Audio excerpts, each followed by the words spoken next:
Implantation के दौरान क्या काम करना चाहिए और क्या काम नहीं करना चाहिए, हम इस वीडियो में अच्छे से समझते हैं कि आखिर कौन से वो काम है जो हम कर सकते हैं इम्प्लांटेशन के टाइम, हमारा जब इम्प्लांटेशन हो रहा है तब हम कर सकते हैं, और कौन से ऐसे काम हैं जो हमें नहीं करने चाहिए इम्प्लांटेशन के दौरान।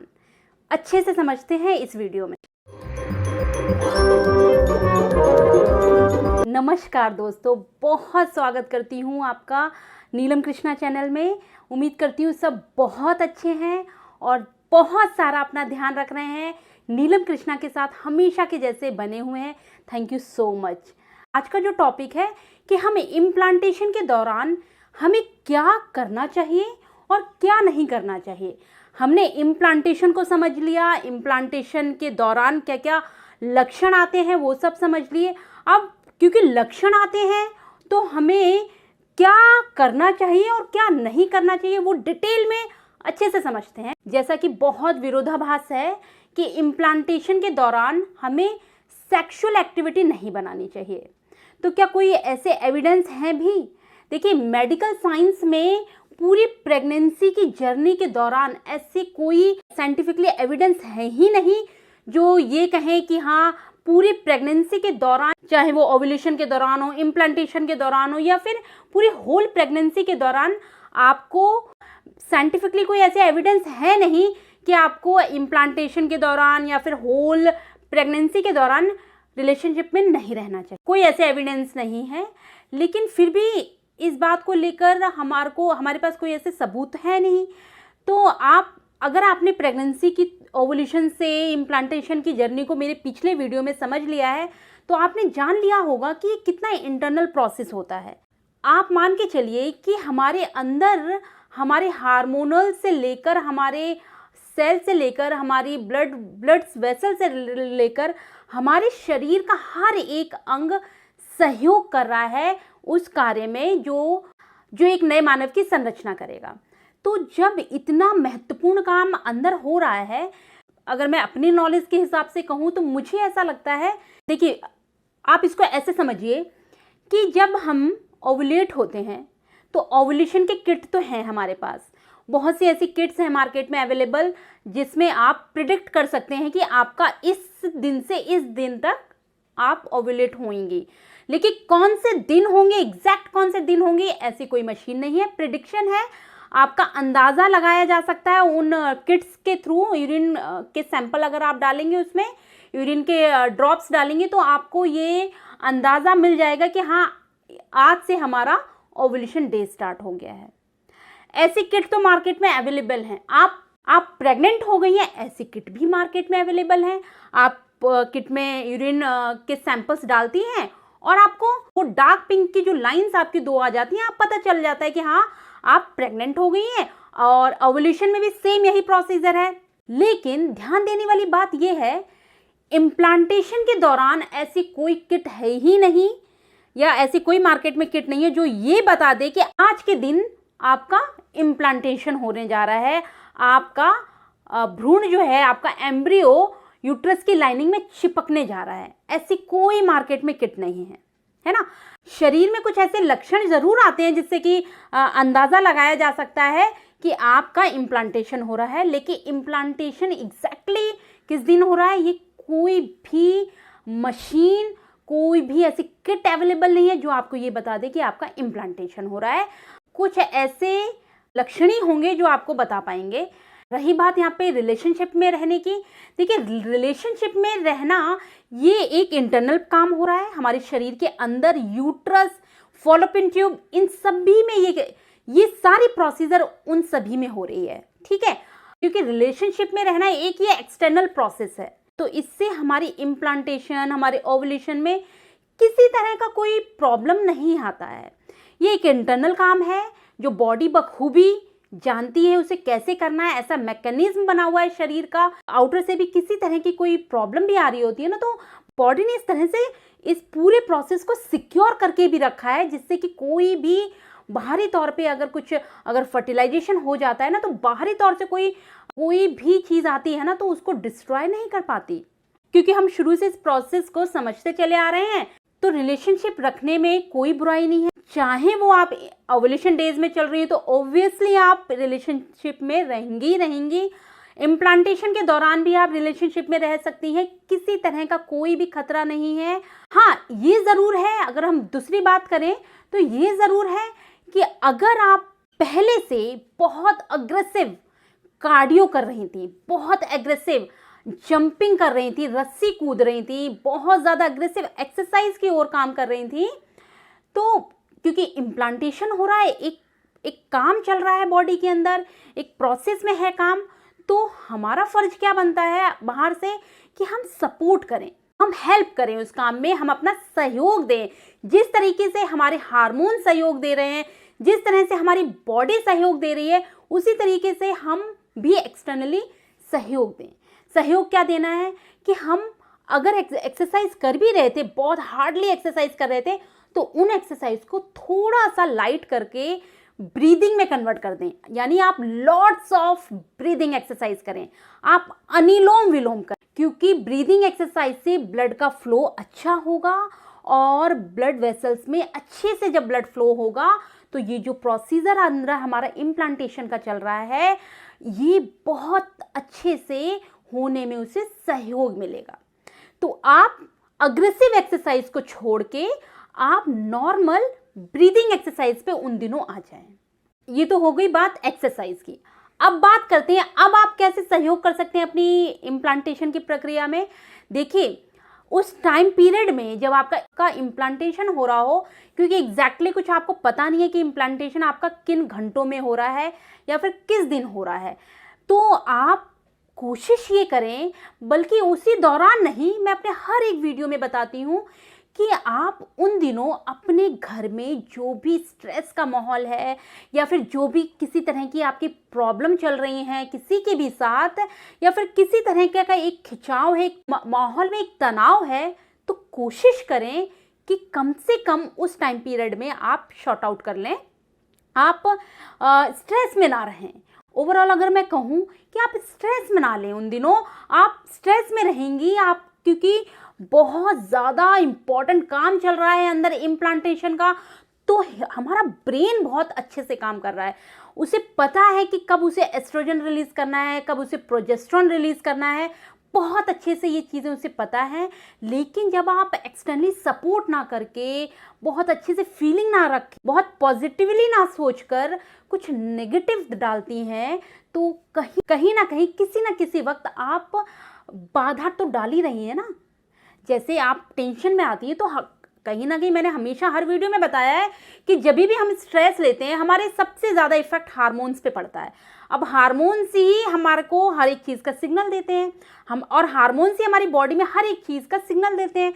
तो जब हार्मोन्स डिस्टर्ब होंगे तो मान के चलिए इस प्रक्रिया में डिस्टर्बेंस होगी, तो कोशिश करें कि इम्प्लांटेशन के दौरान ही नहीं, पूरी होल प्रेगनेंसी के दौरान आप स्ट्रेस ना लें, आप तनाव से दूर रहें, आप शॉर्ट आउट कर लें।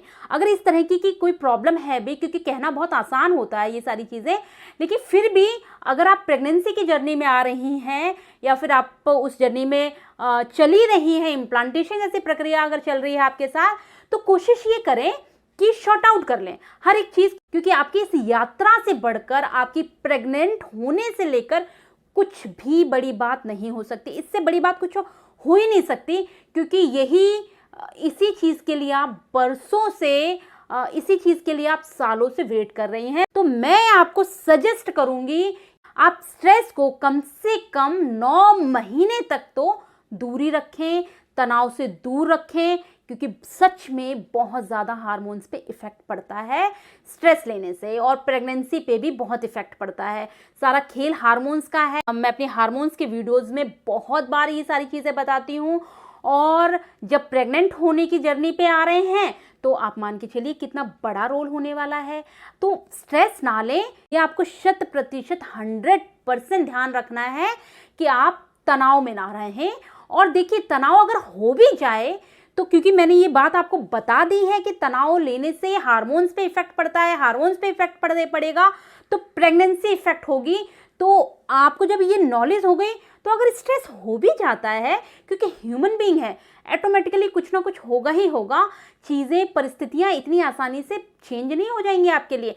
परिस्थितियाँ वैसी ही रहेंगी, स्थिति वैसी ही रहेगी, आपको चेंज होना है। तो आप नॉलेज अगर आपको होगी तो आप चुटकियों में ओवरकम कर ले जाएंगी हर चीज़ को। इसलिए बहुत ज़रूरी है ये जानना कि स्ट्रेस नहीं लेना है।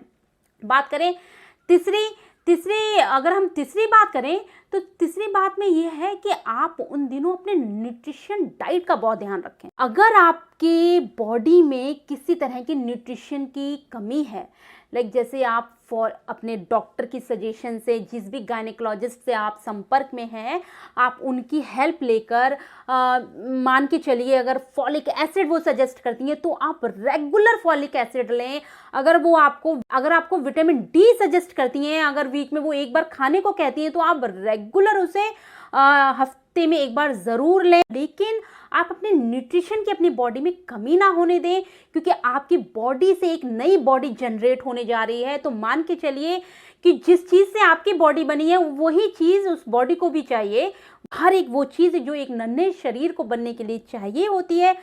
डॉक्टर के संपर्क में रहकर आप सारे न्यूट्रिशन की जो डेफिशिएंसी है उसे दूर कीजिए।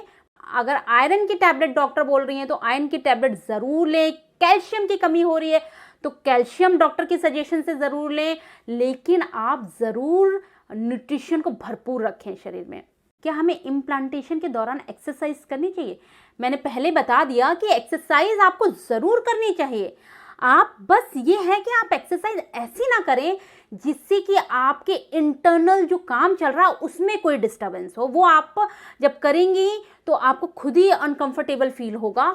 आप ब्रीदिंग, बार पहले भी मैंने बोला कि ब्रीदिंग यानी कि आप सांसों से रिलेटेड एक्सरसाइज करेंगी ना तो ब्लड आपके बॉडी में बहुत अच्छे से सुचारू रूप से फ्लो होगा, जो बहुत हेल्प करने वाला है आपकी इम्प्लांटेशन की प्रक्रिया में।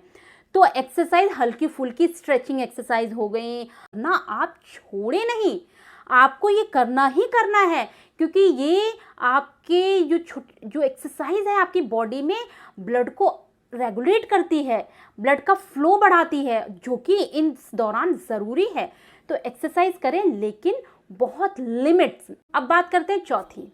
आप विटामिन डी की जो डॉक्टर सजेशन देती हैं, अगर आपके अंदर विटामिन डी की डेफिशिएंसी है तो इम्प्लांटेशन के दौरान या प्रेगनेंसी के दौरान जब आपको विटामिन डी दिया जाता है तो मैं आपको सजेशन ये दूंगी कि आप विटामिन डी तो डॉक्टर के सजेशन से ले ही लें, लेकिन आप कोशिश ये करें कि आप धूप में, अर्ली मॉर्निंग धूप में एक्सरसाइज कर लें, हल्की फुल्की ब्रीदिंग एक्सरसाइज कर लें हल्की फुल्की, और मॉर्निंग वॉक कर, बेहतरीन से बेहतरीन एक्सरसाइज कर लीजिए।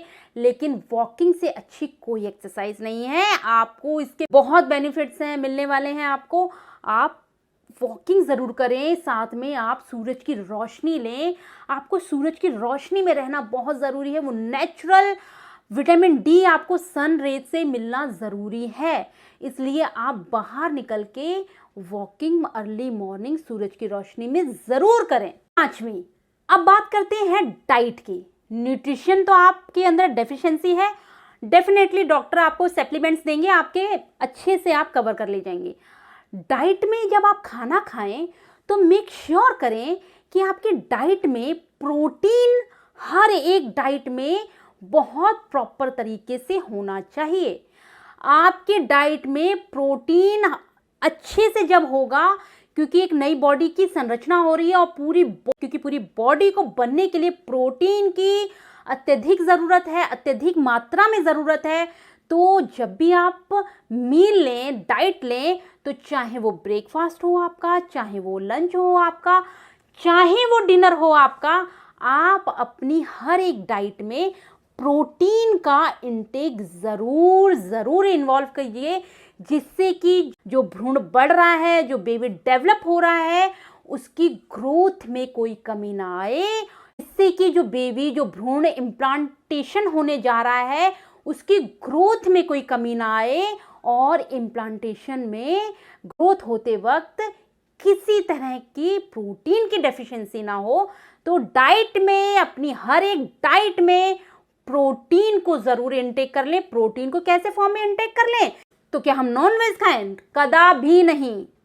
प्रेगनेंसी के दौरान आपको बहुत शुद्ध और बहुत टॉक्सिक फ्री खाना खाना है। प्रोटीन के नाम पे आपको टॉक्सिक नहीं भरने हैं, इसलिए कोशिश करें प्रोटीन फेयर हो, प्रोटीन बहुत डाइजेस्टेबल हो, है ना। आप नॉनवेज से प्रोटीन अगर इनटेक कर लेंगे उससे डाइजेशन इशू आ जाएगा, डाइजेशन की फिर अलग आपको प्रॉब्लम फेस करनी पड़ेगी। कोशिश करें आप टोफू की फॉर्म में प्रोटीन इनटेक कर लें, आप दालों की फॉर्म में प्रोटीन इनटेक कर लें, बहुत अच्छा सोर्स है दालों की फॉर्म में प्रोटीन का इनटेक करना। और एक चीज़ का और ध्यान रखें कि इम्प्लांटेशन के दौरान क्योंकि हार्मोन्स का सिक्रेशन बढ़ता है, एस्ट्रोजन और प्रोजेस्टेरोन हार्मोन रिलीज होते हैं, तो ध्यान रखें कि आपके ये जो हार्मोन्स हैं वो बैलेंस में होने चाहिए, हार्मोनल प्रॉब्लम नहीं होनी चाहिए, आपके हार्मोन डिसबैलेंस नहीं होने चाहिए इम्प्लांटेशन के दौरान। आपके हार्मोन्स खासकर एस्ट्रोजन और प्रोजेस्टेरोन हार्मोन बहुत सही ढंग से प्रॉपर काम करने चाहिए, इम्प्लांटेशन तभी सक्सेसफुली हो पाएगा। अगर एस्ट्रोजन और प्रोजेस्टेरोन में कोई कमी है तो मान के चलिए इम्प्लांटेशन सक्सेसफुली नहीं हो पाएगा। तो हार्मोन्स का ध्यान रखें, स्पेशली प्रेगनेंसी हार्मोन्स का। ओके, ये थी आज की वीडियो में मोस्ट इम्पॉर्टेंट इन्फॉर्मेशन जो आपको ये जानने के लिए बहुत ज़रूरी था कि इम्प्लांटेशन के दौरान किसी तरह का अननेसेसरी आपको थॉट प्रोसेस नहीं रखनी है, अननेसेसरी आपको नॉलेज, अननेसेसरी आपको मिथ नहीं पालने हैं कि ये नहीं करना, आपको सब सकारात्मक चीज़ें करनी है। जो भी चीज़ आपको डिस्कम्फर्ट फील करवाए वो चीज़ आपको नहीं करनी है, जो चीज़ आपको कंफर्टेबल में रखे, एक कोजी फॉर्म में रखे, वो चीज़ें आपको करनी है। Thank you so much.